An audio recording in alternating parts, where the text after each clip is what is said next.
శ్రీ మహాగణాధిపతయే నమః.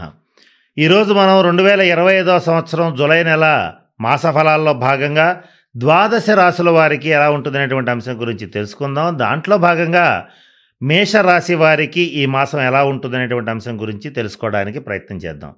మేషరాశి అంటే అశ్విని నక్షత్రం 1, 2, 3, 4 పాదాలు, భరణి నక్షత్రం 1, 2, 3, 4 పాదాలు, కృత్తికా నక్షత్రం మొదటి పాదం వరకు ఉన్నటువంటి నక్షత్ర పాదాల్లో జన్మించిన వాళ్ళందరినీ కూడా మనం మేషరాశి జాతకుల కింద పరిగణిస్తాం. ఈ మాసం గ్రహగతుల్లో కొన్ని ముఖ్యమైన విషయాలున్నాయి. వాటిల్లో మొట్టమొదటిది చతుర్థ స్థానంలో కర్కాటకంలో రవి బుధుల యుతి అనేటువంటిది జరుగుతోంది. దీన్ని జ్యోతిశాస్త్రరీత్యా బుధాదిత్య యోగం అంటారు. అలాగే పంచమ స్థానంలో కుజకేతువుల యుతి జరుగుతోంది. దీన్ని జ్యోతిష భాషలో పిశాచ యోగం అంటారు. ఇవి రెండు ప్రధానమైనటువంటి ఫలితాలను నిర్దేశిస్తున్నాయి. వీటితో పాటుగా వ్యయస్థానంలో జరుగుతున్నటువంటి ఏలినాటి శని ప్రభావం, అలాగే లాభస్థానంలో ఉన్నటువంటి రాహుగ్రహం, అలాగే ద్వితీయంలో ఉన్నటువంటి శుక్రుడు, తృతీయంలో ఉన్నటువంటి రవి గురుల యొక్క సంచారం కూడా ప్రధానమైనటువంటి ఫలితాలను నిర్దేశిస్తున్నాయి. అయితే ఇక్కడ ఈ గ్రహగతులన్నింటినీ బట్టి చూసేటట్లయితే కొన్ని విషయాల్లో మేషరాశి వాళ్ళు జాక్పాట్ కొట్టినట్టే లెక్క.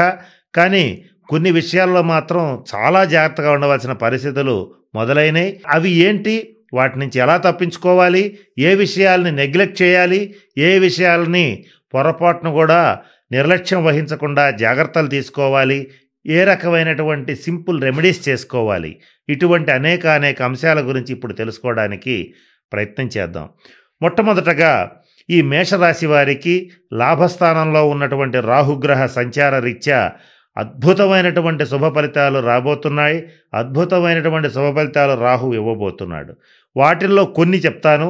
అయితే మొట్టమొదటగా ఈ రాహు లాభస్థానంలో ఉన్నప్పుడు, ఈ కుంభరాశిలో ఉన్నప్పుడు సహజంగానే జ్యోతిష్శాస్త్ర రీత్యా శనివద్ రాహు కుజివత్ కేతు అంటూ ఉంటారు. అంటే ఈ రాహువు శనిచ్చేటువంటి ఫలితాలను ఇస్తాడు. లాభస్థానంలో శని ఉన్నా రాహు ఉన్నా అద్భుతమైనటువంటి లాభాలని మీకు అందించడానికి ప్రయత్నం చేస్తూ ఉంటాడు. వీటితో పాటుగా జ్యేష్ఠ భ్రాత విషయంలో శుభవార్తలు వినటం అనేటువంటిది జరుగుతుంది. జ్యేష్ఠ భ్రాత యొక్క సంపూర్ణ సహాయ సహకారాలు లభిస్తాయి. జ్యేష్ఠ భ్రాత అంటే పెద్ద అన్నగారు కానీ, అలాగే కొద్దిగా చెప్పాలంటే పెద్ద అక్కయ్య గారి వల్ల కూడా, అంటే మీ యొక్క సోదరుల్లో అన్నల రీత్యా అక్కల రీత్యా మీకు మంచి సంపూర్ణ సహాయ సహకారాలు లభించటం అనేటువంటిది జరుగుతుంది. వీటితో పాటుగా మీ మిత్రుల నుంచి మీరు ఊహించిన దానికంటే ఎక్కువ సహాయ సహకారాలు లభిస్తాయి. వాటిల్లో కూడా ఎవరైతే విదేశాల్లో నివసిస్తూ ఉంటారో, విదేశాలతో ఎగుమతి దిగుమతి వ్యాపారాలు చేస్తూ ఉంటారో వాళ్ళ నుంచి మీకు ఊహించని రీతిలో సహాయం లభిస్తుంది. వీటితో పాటుగా ఈ మేషరాశి వారికి ఈ మాసం రాదు అనుకున్నటువంటి ద్రవ్యం చేతికి అందడం కానీ, అలాగే అప్రయత్నంగా అప్రకటితంగా మీరు అవాంఛితంగా వచ్చేటువంటి ధనాన్ని మీరు పొందడం కానీ మీరు జరిగేటువంటి అవకాశం ఉంటుంది. అంటే సడన్గా డబ్బులు రావడం అనేటువంటిది జరుగుతుంది. ఇక్కడ ఒక వ్యాపారస్తుడు ఉన్నాడు అనుకోండి, అతనికి సడన్గా ఒక కొత్త ప్రాజెక్ట్ వస్తుంది. ఆ ప్రాజెక్ట్ వల్ల అతను బాగా లాభపడటం అనేటువంటిది జరుగుతుంది. అది ఉద్యోగస్తుల విషయంలో కూడా ఇట్లాగే అప్లై అవుతూ ఉంటుంది. ఇటువంటి శుభ పరిణామాలు బాగా ఏర్పడతాయి. ఎవరైతే ముఖ్యంగా మేషరాశిలో ఉన్నటువంటి విదేశాల్లో ఉన్నటువంటి వాళ్ళకి బాగుంది. అలాగే ఈ విదేశీ ప్రయాణ ప్రయత్నాలు చేసేటువంటి వాళ్ళకి మాత్రం కొంత ఇబ్బందికరమైనటువంటి పరిస్థితులు ఉన్నాయి.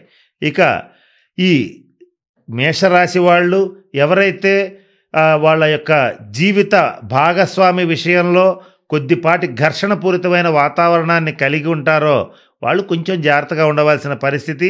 అనవసరమైనటువంటి వాగ్వివాదాల జోలికి వెళ్ళేటట్లయితే ఈ భేదాభిప్రాయాలు చాలా తీవ్ర రూపం దాల్చే అవకాశం ఉంది. అది కూడా ఈ మేషరాశి వాళ్ళకి ఏలినాటి శని ప్రభావం రీత్యా అనవసరమైనటువంటి ఖర్చులు, అనవసరమైనటువంటి పట్టుదలకి పోయి ఎక్కువగా డబ్బు ఖర్చు పెట్టడం, అలాగే మీకు తెలియకుండానే హాస్పిటల్ బిల్స్ రీత్యా కానీ, లేదా అనవసరమైనటువంటి దుష్ట వ్యసనాల రీత్యా కానీ ఖర్చులు పెరిగే అవకాశం ఉంది. వీటిని కొంచెం ప్రయత్నపూర్వకంగా మీరు వాటిని ఆపడానికి ప్రయత్నం చేస్తారు. ఈ విషయంలో ఒక 50% మాత్రమే సక్సెస్ అయ్యే అవకాశాలు గోచరిస్తున్నాయి. స్త్రీ మూలక విషయాల్లో కొంచెం జాగ్రత్తగా ఉండండి. ఏ స్త్రీ అయితే మీ యొక్క సహాయ సహకారాలు పొంది ఉచ్చస్థితికి చేరుకుంటుందో ఆ స్త్రీ మిమ్మల్ని ఆ సమాజంలో కొంచెం చెడ్డవాడిగా చిత్రీకరించటం, మీ యొక్క పేరు ప్రతిష్టలను దెబ్బతీయడానికి ప్రయత్నం చేయటం అనేటువంటిది కొంత బాధని కలిగిస్తూ ఉంటుంది.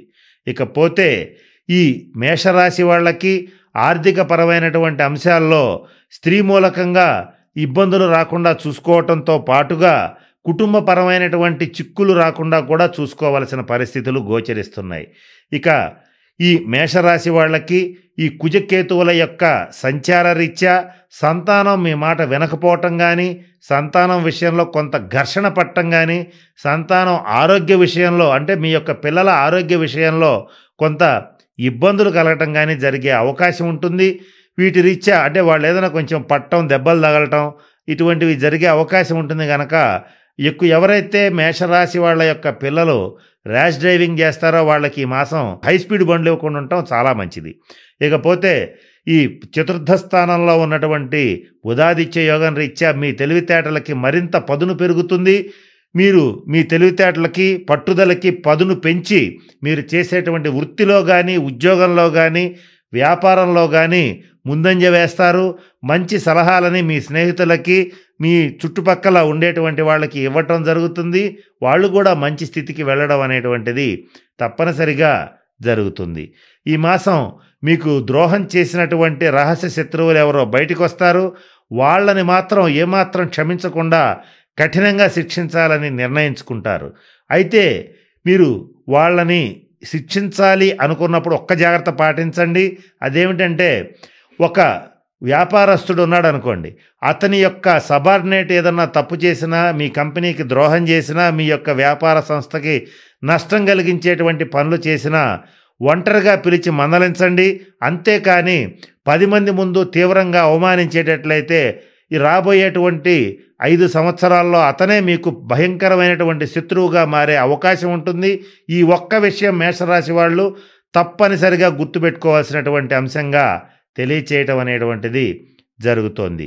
ఏలినాటి శని పరిహారం కోసం శనివారం నాడు మేషరాశి వాళ్ళు ఈ ఆంజనేయ స్వామి వారి గుడికి వెళ్ళటం, తమలపాకులతో అర్చన చేయించటం, సింధూరంతో అర్చన చేయించడంతో పాటుగా శనివారం సాయంత్రం ఓపిక ఉన్నవాళ్ళు, ఆరోగ్యం సహకరించేటువంటి వాళ్ళు జలం మాత్రమే తీసుకుని ఉపవాసం ఉండేటట్లయితే మంచి శుభ ఫలితాలు పొందగలుగుతారు.